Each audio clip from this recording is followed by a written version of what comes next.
Hello, 5th graders, and welcome to the 7th chapter of Harry Potter and the Sorcerer's Stone. Chapter 7 is called The Sorting Hat. The door swung open at once.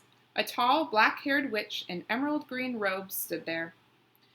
She had a very stern face, and Harry's first thought was that this was not someone to cross. "The first years, Professor McGonagall," said Harry. Hagrid. "Thank you, Hagrid. I will take them from here." She pulled the door wide. The entrance hall was so big you could have fit the whole of the Dursleys' house in it. The stone walls were lit with flaming torches like the ones at Gringotts. The ceiling was too high to make out, and the magnificent marble staircase facing them led to the upper floors. They followed Professor McGonagall across the flagged stone floor. Harry could hear the drones of hundreds of voices from a doorway to the right. The rest of the school must already be here. But Professor McGonagall showed the first years into a small, empty chamber off the hall. They crowded in, standing rather closer together than they would usually have done, peering about nervously. "Welcome to Hogwarts," said Professor McGonagall. "The start of term banquet will begin shortly, but before you take your seats in the Great Hall, you will be sorted into your houses. The sorting is a very important ceremony because while you are here, your house will be something like your family within Hogwarts. You will have classes with the rest of your house, sleep in your house dormitory, and spend free time in your house common room. The 4 houses are called Gryffindor, Hufflepuff, Ravenclaw, and Slytherin. Each house has its own noble history, and each has produced outstanding witches and wizards. While you are at Hogwarts, your triumphs will earn you house points, while any rule breaking will lose house points. At the end of the year, the house with the most points is awarded the House Cup, a great honor. I hope each of you will be a credit to whichever house becomes yours. The sorting ceremony will take place in a few minutes in front of the rest of the school. I suggest you all smarten yourselves up as much as you can while you are waiting." Her eyes lingered for a moment on Neville's cloak, which was fastened under his left ear, and on Ron's smudged nose. Harry nervously tried to flatten his hair. "I shall return when we are ready for you," said Professor McGonagall. "Please wait quietly." She left the chamber. Harry swallowed. "How exactly do they sort us into houses?" he asked Ron. "Some sort of test, I think. Fred said it hurts a lot, but I think he was joking." Harry's heart gave a horrible jolt. A test? In front of the whole school? But he didn't know any magic yet. What on earth would he have to do? He hadn't expected something like this the moment they arrived. He looked around anxiously and saw that everyone else looked terrified too. No one was talking much except Hermione Granger, who was whispering very fast about all the spells she'd learned and wondering which one she'd need. Harry tried hard not to listen to her. He'd never been more nervous. Never, not even when he'd had to take a school report home to the Dursleys, saying he'd somehow turned his teacher's wig blue. He kept his eyes fixed on the door. Any second now, Professor McGonagall would come back and lead him to his doom. Then something happened that made him jump about a foot in the air. Several people behind him screamed. "What the?" he gasped. So did the people around him. About 20 ghosts had just streamed through the back wall. Pearly white and slightly transparent, they guided across the room, talking to one another and hardly glancing at the first years. They seemed to be arguing. What looked like a fat little monk was saying, "Forgive and forget, I say. We ought to give him a second chance." "My dear Friar, haven't we given Peeves all the chances he deserves? He gives us all a bad name, and you know he's not really even a ghost. I say, what are you all doing here?" A ghost wearing a ruff and tights had suddenly noticed the first years. Nobody answered. "New students," said the fat friar, smiling around at them. "About to be sorted, I suppose." A few people nodded mutely. "Hope to see you in Hufflepuff," said the friar. "My old house, you know." "Move along now," said a sharp voice. "The sorting ceremony is about to start." Professor McGonagall had returned. One by one, the ghosts floated away through the opposite wall. "Now form a line," Professor McGonagall told the first years, "and follow me." Feeling oddly as though his legs had turned to lead, Harry got into line behind a boy with sandy hair, with Ron behind him, and they walked out of the chamber, back across the hall, and through a pair of double doors into the great hall. Harry had never even imagined such a strange and splendid place. It was lit by thousands and thousands of candles that were floating in midair over 4 long tables, where the rest of the students were sitting. These tables were laid with glittering golden plates and goblets. At the top of the hall was another long table where the teachers were sitting. Professor McGonagall led the first years up here, so that they came to a halt in a line facing the other students with the teachers behind them. The hundreds of faces staring at them looked like pale lanterns in the flickering candlelight. Dotted here and there among the students, the ghosts shone misty silver. Mainly to avoid all the staring eyes, Harry looked upward and saw a velvety black ceiling dotted with stars. He heard Hermione whisper, "It's bewitched to look like the sky outside. I read about it in Hogwarts History." It was hard to believe there was a ceiling there at all, and that the Great Hall didn't simply open on to the heavens. Harry quickly looked down again as Professor McGonagall silently placed a 4-legged stool in front of the first years. On top of the stool she put a pointed wizard's hat. This hat was patched and frayed and extremely dirty. Aunt Petunia wouldn't have let it in the house. Maybe they had to try and get a rabbit out of it, Harry thought wildly. That seemed the sort of thing. Noticing that everyone in the hall was now staring at the hat, he stared at it too. For a few seconds there was complete silence. Then the hat twitched. A rip near the brim opened wide like a mouth, and the hat began to sing.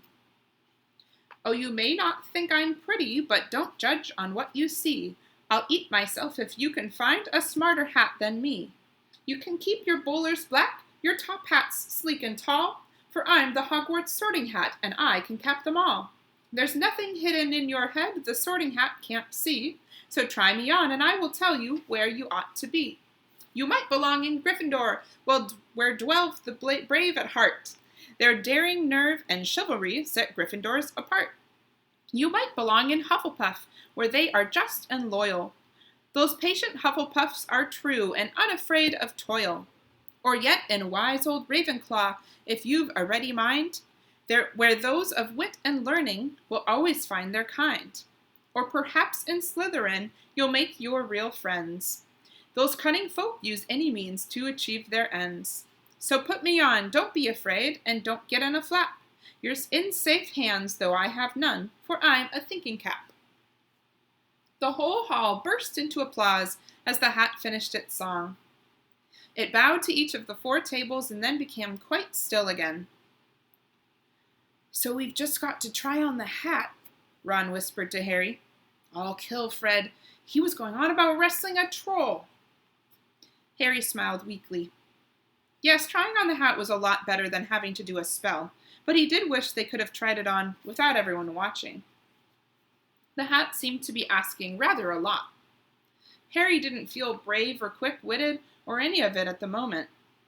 If only the hat had mentioned a house for people who felt a bit queasy, that would have been the one for him. Professor McGonagall now stepped forward holding a long roll of parchment. "When I call your name, you will put on the hat and sit on the stool to be sorted," she said. "Abbott Hannah." A pink-faced girl with blonde pigtails stumbled out of line, put on the hat, which fell right down over her eyes, and sat down. A moment's pause. "Hufflepuff!" shouted the hat. The table on the right cheered and clapped as Hannah went to sit down at the Hufflepuff table. Harry saw the ghost of the fat friar waving merrily at her. "Bones, Susan!" "Hufflepuff!" shouted the hat again, and Susan scuttled off to sit next to Hannah. "Boot, Terry!" "Ravenclaw!" The table second from the left clapped this time. Several Ravenclaws stood up to shake hands with Terry as he joined them. "Brocklehurst, Mandy!" went to Ravenclaw too, but Brown, Lavender became the first new Gryffindor, and the table on the left, exploded with cheers. Harry could see Ron's twin brothers catcalling. "Bulstrode Millicent!" then became a Slytherin. Perhaps it was Harry's imagination. After all he'd heard about Slytherin, but he thought they looked like an unpleasant lot. He was starting to feel definitely sick now. He remembered being picked for teams during gym at his old school.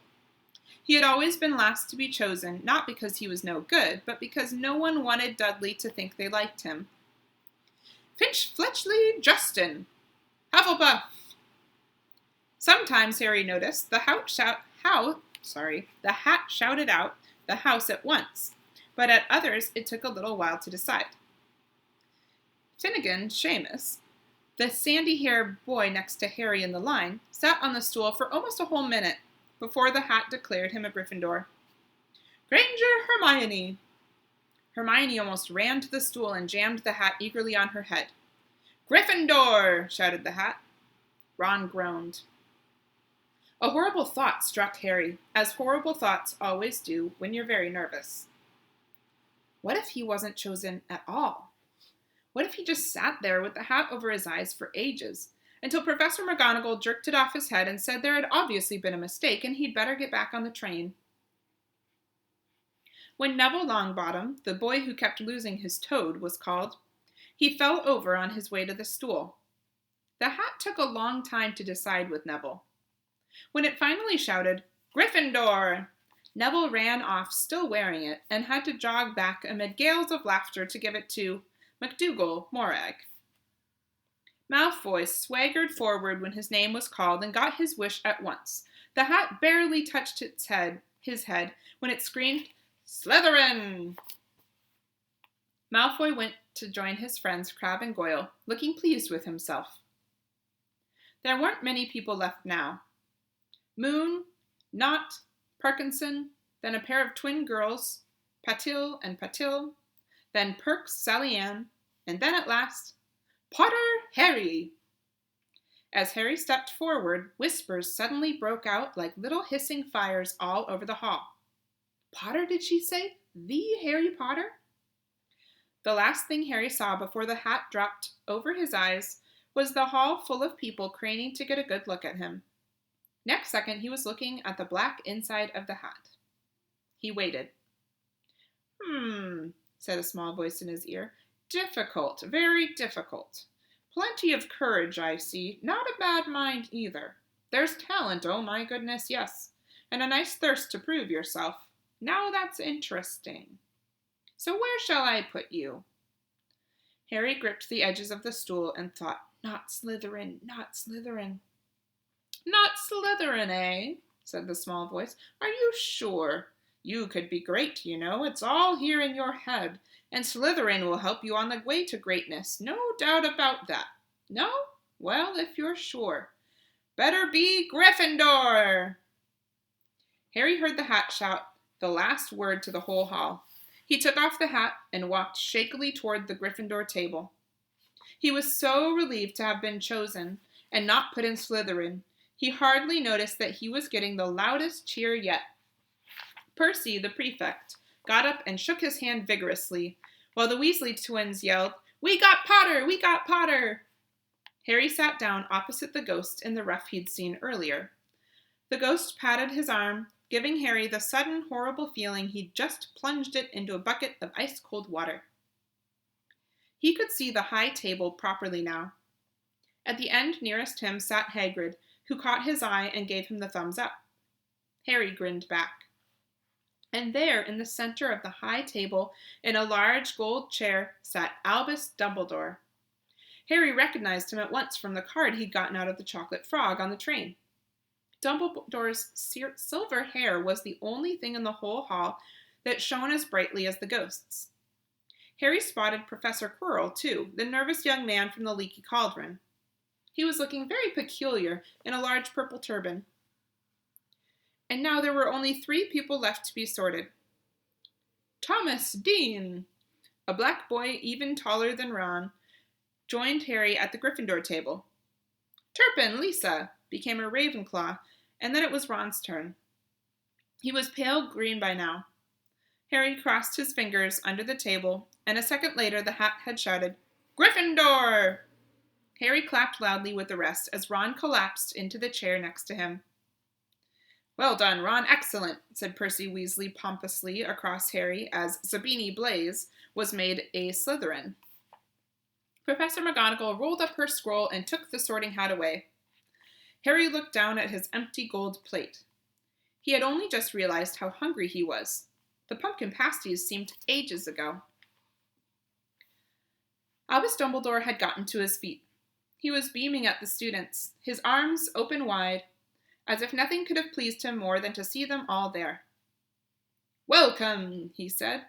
"Welcome to a new year at Hogwarts. Before we begin our banquet, I would like to say a few words. And here they are. Nitwit, Blubber, Oddment, Tweak. Thank you." He sat back down. Everybody clapped and cheered.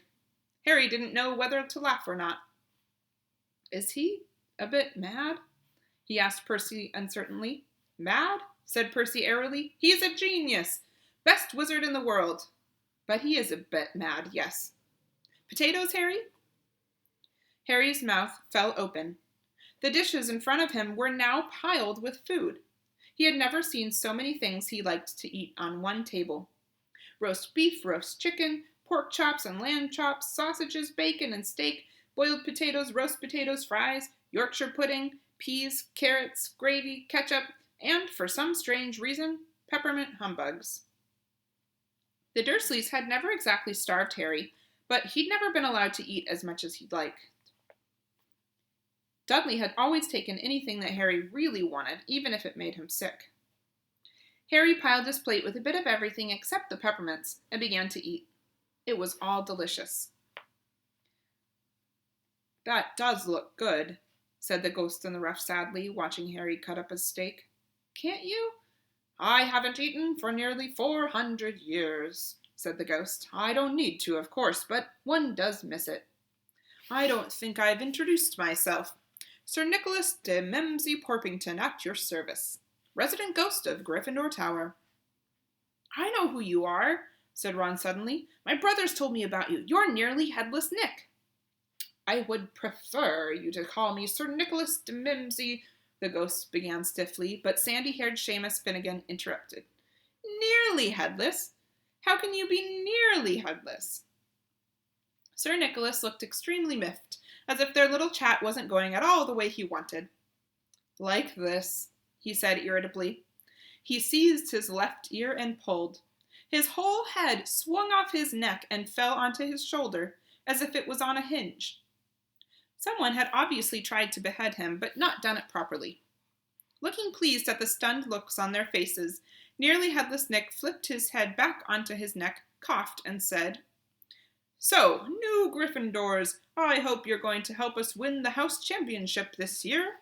Gryffindors have never gone so long without winning. Slytherins have got the cup 6 years in a row. The Bloody Baron's becoming almost unbearable. He's the Slytherin ghost." Harry looked over at the Slytherin table and saw a horrible ghost sitting there with blank, staring eyes, a gaunt face, and robes stained with silver blood. He was right next to Malfoy, who, Harry was pleased to see, didn't look too pleased with the seating arrangements. "How did he get covered in blood?" asked Seamus with great interest. "I've never asked," said Nearly Headless Nick delicately. When everyone had eaten as much as they could, the remains of the food faded from the plates, leaving them sparkling clean as before. A moment later, the desserts appeared. Blocks of ice cream in every flavor you could think of, apple pies, treacle tarts, chocolate eclairs and jam donuts, trifles, strawberries, jello, rice pudding. As Harry helped himself to a treacle tart, the talk turned to their families. "I'm half and half," said Seamus. "Me dad's a muggle. Mom didn't tell him she was a witch till after they were married. Bit of a nasty shock for him." The others laughed. "What about you, Neville?" said Ron. "Well, my gran brought me up and she's a witch," said Neville. "But the family thought I was all muggle for ages. My great-uncle Algy kept trying to catch me off my guard and force some magic out of me. He pushed me off the end of Blackpool Pier once. I nearly drowned. But nothing happened until I was 8. Great-uncle Algy came around for dinner and he was hanging me out of an upstairs window by the ankles when my great-auntie Enid offered him a meringue, and he accidentally let go. But I bounced all the way down the garden and into the road. They were all really pleased. Gran was crying, she was so happy. And you should have seen their faces when I got in here. They thought I might not be magic enough to come, you see. Great Uncle Algy was so pleased he bought me my toad. On Harry's other side, Percy Weasley and Hermione were talking about lessons. I do hope they start right away. There's so much to learn. I'm particularly interested in transfiguration. You know, turning something into someone else. Something into something else. Of course, it's supposed to be very difficult. You'll be starting small, just matches into needles and that sort of thing. Harry, who was starting to feel warm and sleepy, looked up at the high table again. Hagrid was drinking deeply from his goblet. Professor McGonagall was talking to Professor Dumbledore. Professor Quirrell, in his absurd turban, was talking to a teacher with greasy black hair, a hooked nose, and sallow skin. It happened very suddenly. The hook-nosed teacher looked past Quirrell's turban straight into Harry's eyes, and a sharp, hot pain shot out across the scar on Harry's forehead. Ouch! Harry clapped a hand to his head. What is it? Asked Percy. Nothing. The pain had gone as quickly as it had come. Harder to shake off was the feeling Harry had gotten from the teacher's look. A feeling that he didn't like Harry at all. Who's the teacher talking to Professor Quirrell? He asked Percy. Oh, you know Quirrell already, do you? No wonder he's looking so nervous. That's Professor Snape. He teaches potions, but he doesn't want to. Everyone knows he's after Quirrell's job. Knows an awful lot about the dark arts, Snape. Harry watched Snape for a while, but Snape didn't look at him again. At last, the desserts too disappeared, and Professor Dumbledore got to his feet again. The hall fell silent. Ahem. Just a few more words now that we're all fed and watered. I have a few start-of-term notices to give you.